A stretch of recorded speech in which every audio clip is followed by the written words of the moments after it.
Total War Warhammer 3 will bring 7 brand new factions to the game, and there will be 10 new legendary lords to lead those factions, either as the mono gods of Chaos, Kislev, Cathay, or the Ogre Kingdoms. In this video today, we're going to do a roundup of all of the, disclosed mechanics of the legendary lords that have been given to us from Creative Assembly.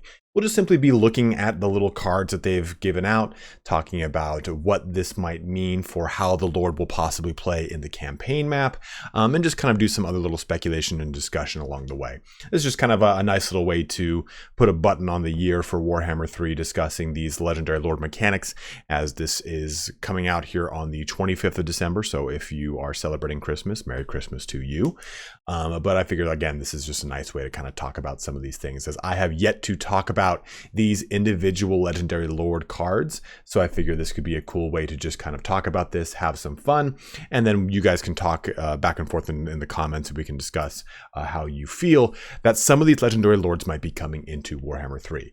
Hopefully in the beginning of the year, with the launch happening here in February, we'll have more of an idea of what these mechanics look like, starting positions, starting heroes, units, all those kinds of things that we will typically get towards that marketing ramp up. But in this video today, we're just going to be focusing on those legendary lords. But as always, guys, if you end up enjoying this video, please don't forget to like, comment, and or subscribe. I cannot tell you how much that helps.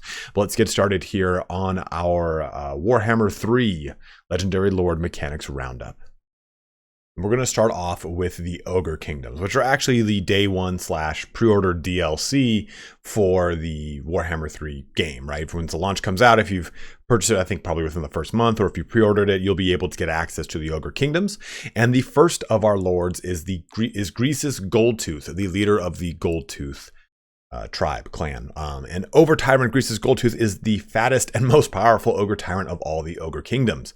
A master of bribery, the Ogre Tyrant has always used his considerable wealth as a way to inspire greed and confusion amongst his enemies. Yet Greasus's rampant success has not diminished his greed or his all-consuming desire to conquer everything he sees. So taking a look at his faction effects, we get diplomatic relations plus 20 with Ogre Kingdoms, income from trade plus 25%, unit mass plus 25%, which is pretty juicy there.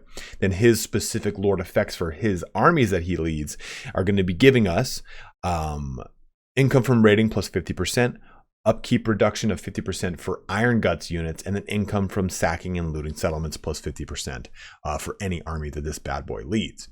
So it's pretty interesting here with Greasus, right? Because obviously we're going to get the more diplomatic of the Lord characters here, and this is a character that starts in the Mountains of Morn. We know this already versus Skrag, who starts in, I think it's actually the South Grey Mountains, the Southern Grey Mountains.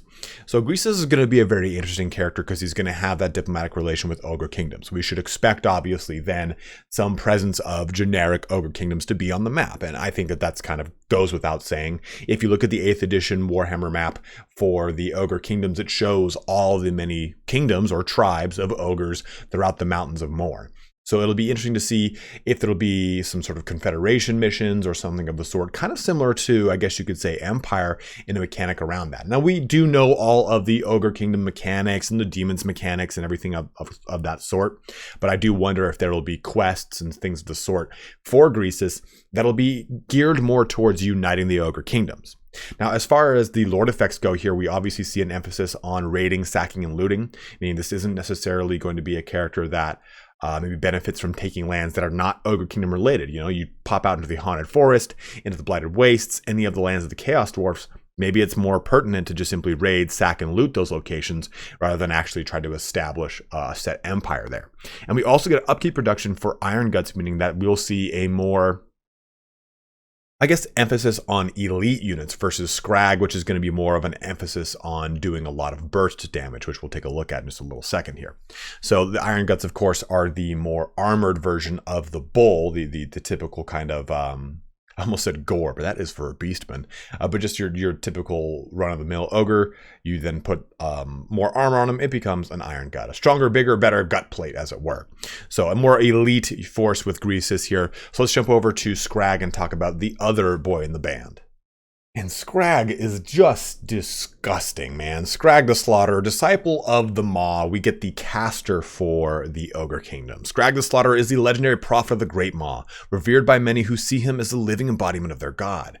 Dragging his massive meat pot behind him, Skrag seeks out the brutal thrill of battle, hacking and ripping at his enemies in a glorious blood-fueled dedication to the Great Maw. Ooh. For faction effects, we get campaign movement range increased by 10%. Hero capacity for butchers, +1 in rank, +2 for the butchers as well. Then casualty replenishment rate +8% for Gorger units, and then upkeep reduction of 50% for those Gorger units as well. So Skrag obviously is going to be focusing on casting, and the butcher is the hero version of our caster for the Ogre Kingdoms. So we should expect that there, right? The butchers are going to kind of accent the already prevalent access to the Great Maw that Skrag is going to be having access to. And we already know that Skrag gives a lot of passive healing benefits too, as his mechanics with his meat pot dragged behind him, and some buffing mechanics too to the Gorger units. It's healing and buffing Gorger units, and that's going to be obviously the emphasis here. Casualty replenishment and upkeep reduction on Gorgers, which are not Iron Guts. They're going to be more of a burst damage unit used to take down things more so than the Iron Guts, which are going to be able to hold the line. So you see that this is going to be a different character. And if we kind of look at where the map is, right, from the southern Grey Mountains, we're going to see dwarfs around there, greenskins around there, Bretonians, Empire, and some undead with possibly the Barrel Legion. So I think that the Gorgers will do very well in that environment. They'll do very well against all those units, versus the Iron Guts will probably need the staying power of, say, being next to the Chaos Dwarfs whenever those come into the game. I guess if ever, but I think we all can like firmly say that it's probably a pretty good chance that those things are damn well coming.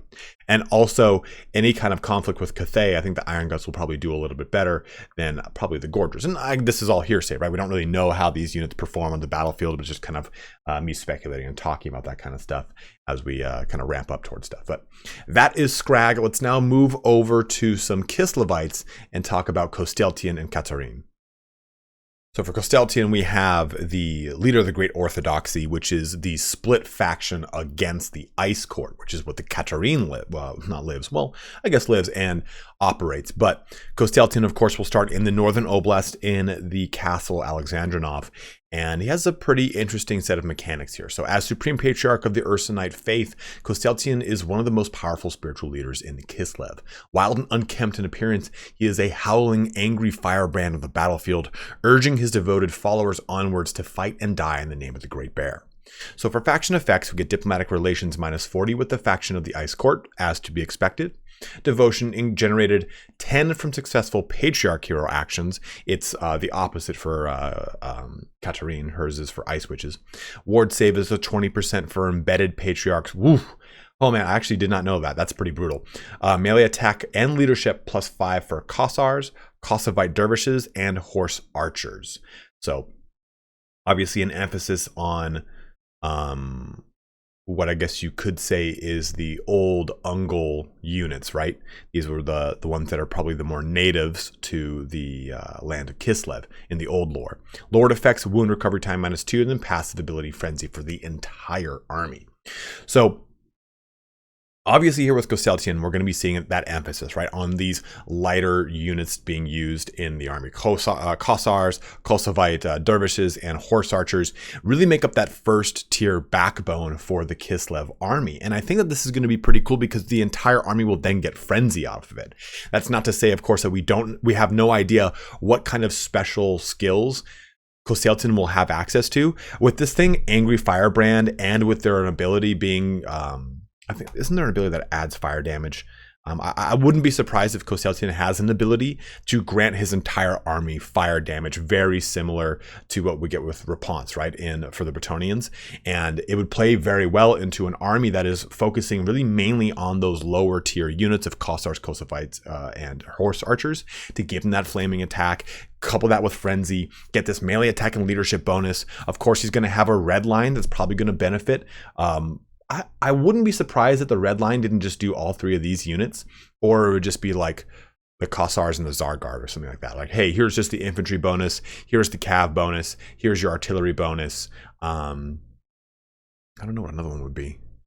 Can't think off the top of my head for one, but I know we'll probably get red line skills like that, and he'll probably have some specific line skills that'll give bonuses to these units as well, making it for a pretty probably disgusting army. You know, it's the trade-off here is you're dealing with an army that is less armored, lower leadership, but can just kind of have a lot more damage from the melee attack and passive ability and frenzy, and any kind of hero and red lines abilities that he'll have access to as well. So Kostaltyn should be a pretty interesting one. He'll start in that northwestern portion of the map when it comes to Kislev itself. And of course, too, he gets devotion generation 10 from successful patriarch hero actions. So that'll give him a chance to increase his devotion to try and take over Kislev in the name of the Great Orthodoxy versus the Ice Court. But that's Kostaltyn here. So let's pivot now into Katarin. Tsarina Katarin is the daughter, of course, of Boris Ursus, the Tsarina Katarin Bokha, the Ice Queen of Kislev, known as one of the most powerful ice witches to have ever lived. From the icy fastness of her capital city of Kislev, the Ice Queen rules her land with an aloof majesty. Her power is said to come from the very motherland itself, its frozen peaks and bleak tundra giving her mastery of ice magic. And of course, that will be her focus, will be on ice magic, versus the Great Orthodoxy will use the Patriarch bound abilities that give him some healing benefits, some charge bonuses, some I think it's fire damage. I thought the one for Daz was fire damage, but he does have the Patriarch or of course Kostaltyn will have those bound abilities in accordance with the same ones the Patriarch, so we'll have just a little bit more of a buff up. But for faction effects, we get devotion generated 10 from successful Frost Maiden hero actions. Like I said, devotion is what's going to help to solidify rulership of Kislev. Control +6, hero recruitment rank +3 for Frost Maidens, Ice Court training duration -2 turns, corruption -6, upkeep -50% for Ice Guard units, and then miscast base chance -50%. So obviously a lot of casting coming out of Katarin. She'll have that miscast base chance reduction, which is quite nice. And then we also see a corruption reduction because I'm sure she is going to be dealing with Kislev, or she'll be dealing with that too. But I think she'll be dealing with Khorne to the north. We don't know where Khorne, or Skarbrand for that matter, starts on the map just yet. But I think that it would make a lot of sense to have Kislev start next to or some way around Khorne, because we've seen it as part of the marketing ramp up to this point, and we already have what's it called? Tzeentch in the northeast, and we have Nurgle to the center northeast, as you could say. It's more of a center portion of the Chaos Wastes, really, right? But we don't know where Slaanesh and Khorne are just yet, and it would make some sense to me that Khorne would be a little bit further south towards Katarin, and probably Slaanesh on the western end or the southwestern end of the Chaos Wastes as well.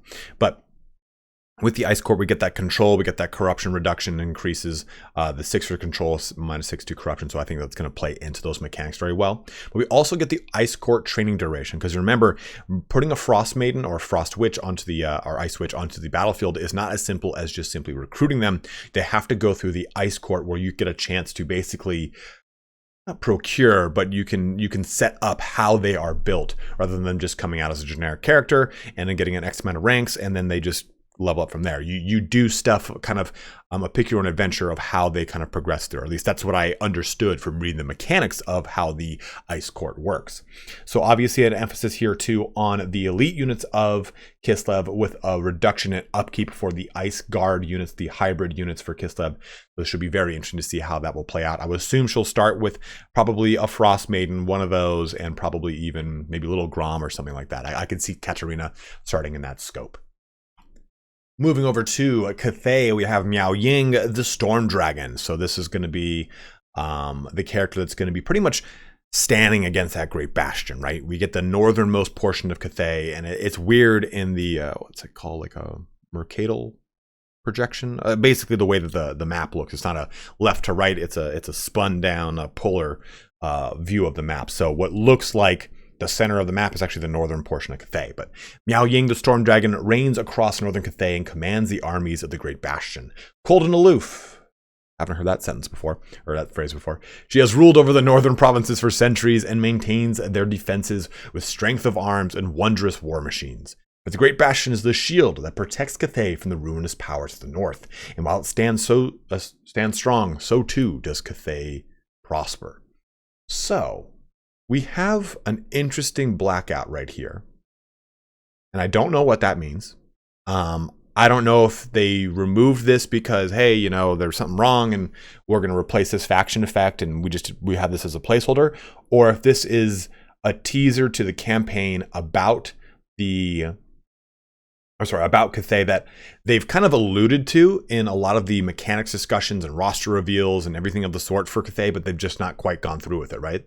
Even the interviews with Lore Master of Sotek and Great Book of Grudges with Andy Hall, he kind of dodged certain subjects about the campaign and its reveal. So this might actually be one of those subjects that they just said, okay, black bar that, just redact that from the file and have the Inquisition purge that, and we'll have them discovered as they play the game.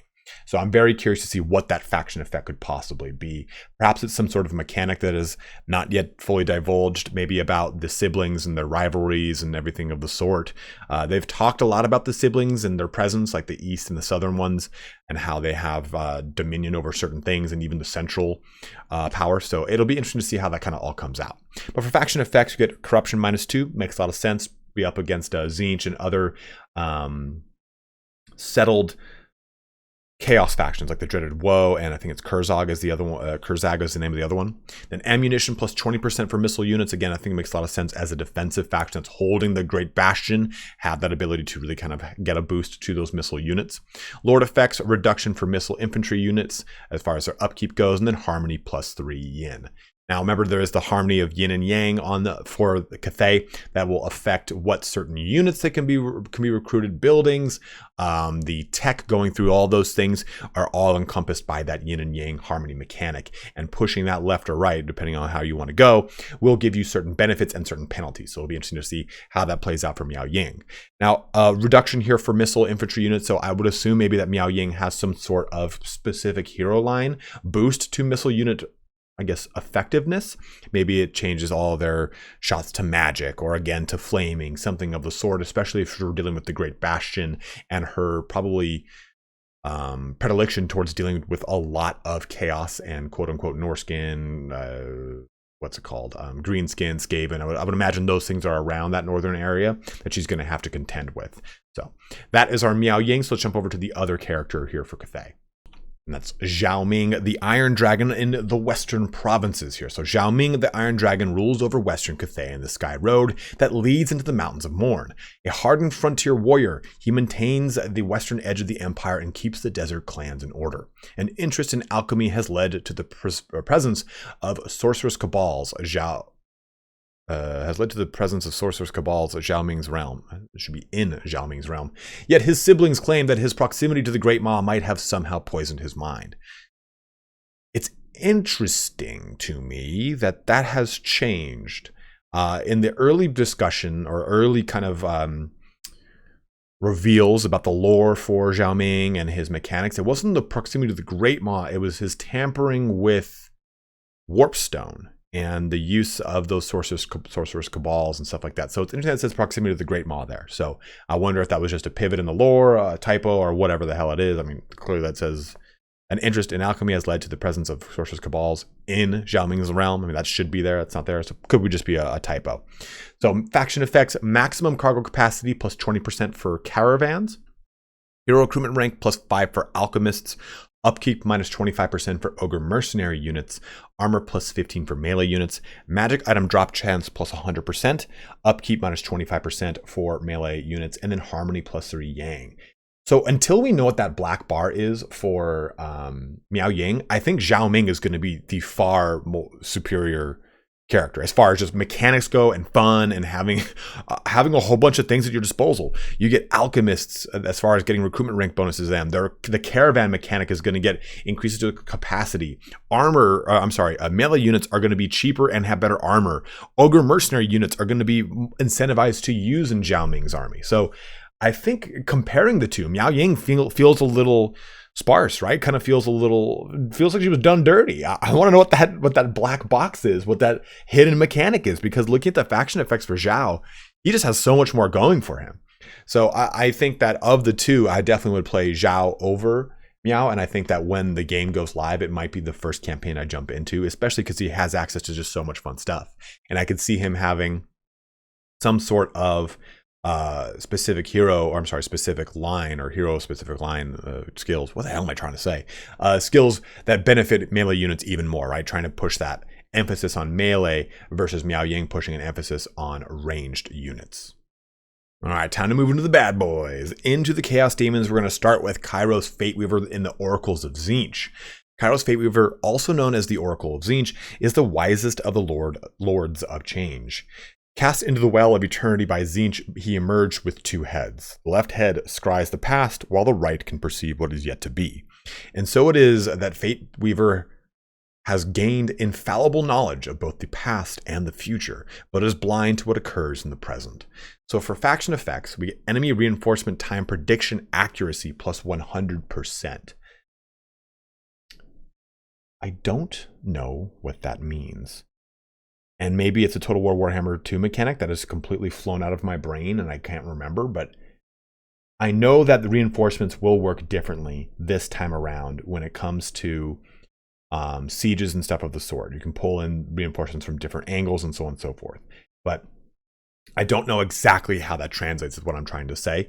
But battle reinforcement time is minus 50% as well. Then hero action success chance is plus 15%. Then for Lord effects, can unlock unique items that can be used to customize Kairos' spell selection, which is very cool.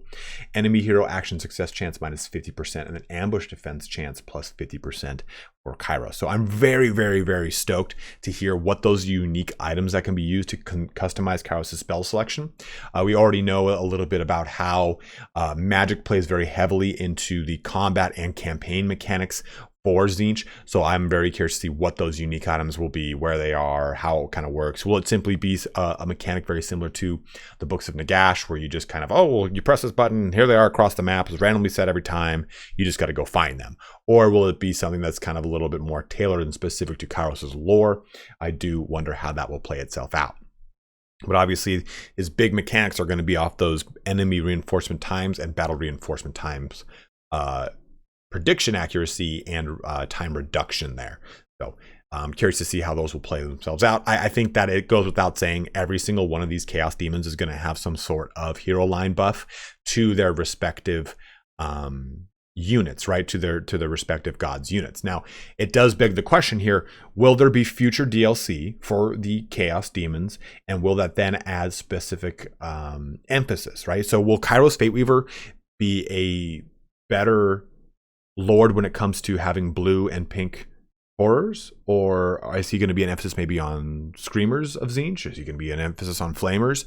I'm curious to see how that comes, because we don't see it in the faction and Lord effects. So if they do add something like, like Village or the Changeling or other Tzeentch characters, will they have an emphasis, or will they strictly be geared more towards faction and Lord effects type style of things? So curious to see what the future of DLC for the Chaos Demons looks like. Next up here, we have Enkari, the Seducer of Slaanesh, the newest legendary lord to be revealed to us. The demon known as Enkari is a notorious keeper of secrets. As the arch-tempter, he scours the immortal and mortal realms to experience the ultimate sensation and taste ecstasy in its purest form. I've had Molly in a club in Vegas, let me tell you. But over recent millennia, he has developed a particular hatred for the elven twins of Ulthuan. Whatever his short-term goals, the next part of Enkari's plan will surely involve their eternal misery. So for faction effects, diplomatic relations plus 20 with all factions, which is pretty spicy. And then tribute from vassals plus 50%, which is even spicier. We do know that there's ways that Slaanesh can force vassalization and a lot of other things like that. So it makes sense that tribute can be a thing, and that diplomatic relations plays directly into that mechanic. So I'm really excited to play with how diplomacy will be such a strong feature set for Slaanesh, and in ways that the elves never had, right? The high elves have Intriguing Court, which is just rubbish for the most part.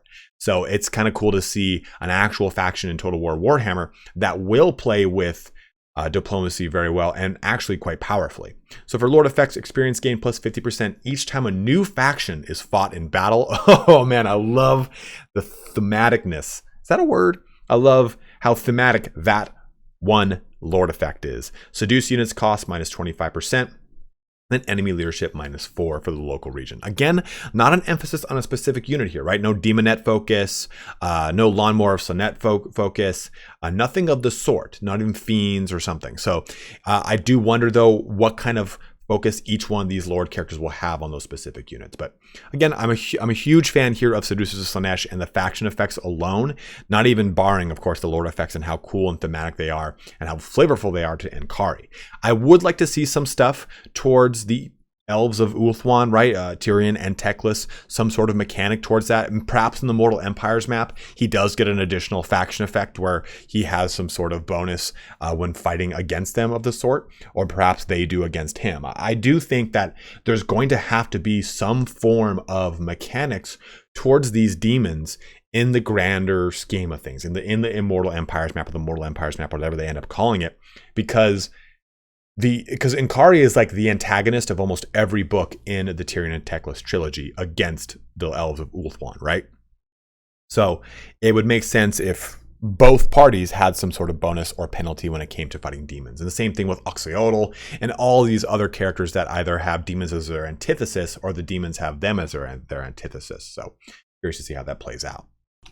Next up, we have Grandpa Nurgle here. Papa Nurgle with Kugoth, Plaguefather, and the Pox Makers. Pox Makers of Nurgle. So Kugoth Plaguefather, the rotting Pox Maker, is one of the most favored of the Nurgles chosen. Fascinated by the breeding of new contagions, he frequently forays into the mortal realms to test fresh creations of the battlefield, driven by a desire to concoct the perfect plague capable of infecting even the gods themselves. So faction effects: growth +10, recruitment cost -35% for Nurglings, and health +40% for Nurglings. The first of the factions that we've looked at so far for the demons to give a bonuses directly to a unit. So that's something I guess worth noting. Lord effects: infection cost -50%, corruption +2, chance of a plague spreading +15%. And as we well know, Nurgle has an amazing plague mechanic attached to it where you can give it different symptoms and then eventually create specific well-known plagues like the Black Death, so on and so forth, or Black Plague, the plague of death, all sorts of Red Death. No, that's Edgar Allan Poe. I'm all over the place now. But still, either way, we know that exists as a faction mechanic for Nurgle. So I'm really, really excited to play Nurgle as probably the first Chaos Demon because of the randomness behind all these fun, awesome, flavorful mechanics built into Nurgle's parent campaign. Kugoth aside, right? Like, because we know we'll probably get, like I said, Chaos Demon DLC. So I would expect some other characters to take advantage of that same Nurgle mechanic. But again, we do see that bonus right here for Nurglings, so I'll be curious to see if we see anything towards Plague Bearers, anything of the sort when it comes to the unit specifics for Kugoth. Now our last one to talk about is Skarbrand the Exiled. Of the Exiles of Khorne, Skarbrand, also known as the Exiled One, was one of the greatest of all Khorne's demons. Undone by his pride, he was banished from the service of the Blood God and cast from Khorne's domain. Forever tormented by his downfall, Skarbrand wanders the mortal and immortal realms, a restless fury that cannot be stopped. So, for his faction effects, we get Army Replenish from Foreign Territory, which is going to be very nice, I would imagine. I would hope he would definitely be spending a lot of time in Foreign Territory. Diplomatic Relations -20 with Khornate factions, which is interesting, but it does make sense with his lore. He's kind of banished, right, from the Blood God's realm, so it does fall into that. Campaign movement range +25% after raising a settlement. All characters, which is quite nice. Campaign movement range +35% after winning a battle, and then recruitment costs -35% when in enemy or raised territory. So definitely we see Skarbrand as a character that's going to be pushing quote unquote frontiers, right? He's going to be pushing into the opposition as much as possible, raising settlements to get a bonus to movement. Think Tarox the Brass Bull. And then just kind of going from there. It is interesting to see that there aren't any benefits to the Lord effects section for Skarbrand as far as bonuses to any of his units. I mean, I guess you could make the argument that the entire Khornate roster has got Frenzy, so it's not like they're going to add that as a Lord effect. But maybe even giving something like, okay, his entire army has magic resistance or something of the sort, or benefits towards specific coordinate units. Again, and I've kind of been hung up on that as we've talked about every single Chaos Demon. I just personally find it very surprising. And as I've said before plenty of times, it does kind of beg the question of what are those individual Lord hero line specific skills are going to look, what are they going to look like when it comes to buffing units and so on and so forth. So Skarbrand's here looking pretty beefy nonetheless. And I do think that out of all of the characters, we definitely see a lot of love poured into the Chaos Demons versus Kislev and Cathay, as well as the Ogre Kingdoms. But you can then even argue that when you take a look at certain characters within each faction, one's definitely shine, right? Like a Zhao Ming, it definitely looks like it's going to be way more fun in a Cathayan playthrough. Or even taking a look at Kostaltyn, you know he's going to have some pretty beefy units in his campaign. But I guess the counter argument to that is Kostaltyn, or I'm sorry, Katarin will have a much different style of campaign. So nonetheless, that's kind of a tangent there, not really Skarbrand related, but one I wanted to bring up before we close our video out. Well, at that, it brings our video here to a close. And we've gone through pretty much every Lord mechanic that we now have as far as these little placards go. We've gone through the individual faction mechanics and everything in the campaign map in their respective videos, which you can find probably linked at the end here. I think I've got a specific playlist for it all. But I've covered pretty much everyone up to this point, so we've gone in depth on everything. We have an idea of what's coming in Total War Warhammer 3. And I'm really, really excited to finally get our hands on it come the new year in February, so we can finally see how some of these factions play out in the game. Because, you know, a lot of people are saying, hey, well, Cathay seems super strong, or Nurgle seems like a really, really fun faction compared to the other ones, or Slanesh or Tzeentch, whatever it is, and Kislev seems the most boring, and so on and so forth. You know, a lot of us have had these pretty strong sentiments towards these teasers of the game. So I think once we finally kind of get our hands on it, we get some paces in there, we'll be able to tell how we feel ultimately about it. But as always, guys, thank you so much for watching here today. As I've said before, if you are celebrating it, have a Merry Christmas. If you're enjoying the day off, have a great holiday. Stay safe, everyone. It's been a great year with with all of you here in 2021. Looking forward to the next year together here. But as always, have a good one and take care.